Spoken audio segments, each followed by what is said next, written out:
que Donald Trump dise on va diriger le pays. C'est une colonisation, c'est une occupation, c'est quoi? C'est une mise sous tutelle pour vous? C'est une intervention totalement illégale qui porte atteinte à la souveraineté du Venezuela. C'est un protectorat qui est établi sur le Venezuela.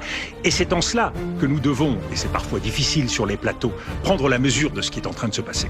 C'est un bouleversement de l'histoire? C'est un basculement historique. Et la réaction que nous devons avoir doit prendre en compte ce qui est susceptible de venir, ce qui est en train de venir. Premier élément, permettez-moi. Premier élément qui doit guider notre réaction. Le message qui est apporté est interprété par certains comme un message très dur vis-à-vis de la Chine et vis-à-vis de la Russie. Je crois exactement l'inverse. Pourquoi?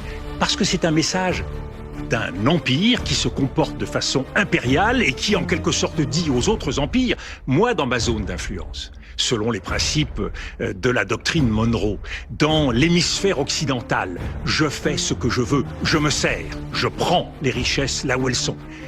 Et le message donc adressé à la Chine et à la Russie, dans votre propre hémisphère, libre à vous de vous servir. Voilà ce qu'aujourd'hui, le président Xi et le président Poutine peuvent comprendre. Donc c'est la logique des blocs qui prévaut. C'est la logique des blocs et c'est la logique de l'influence. Et malheureusement, qu'est-ce qu'on constate? C'est qu'il y a un endroit, un continent où ceci n'est pas compris, c'est l'Europe. Comment vous qualifiez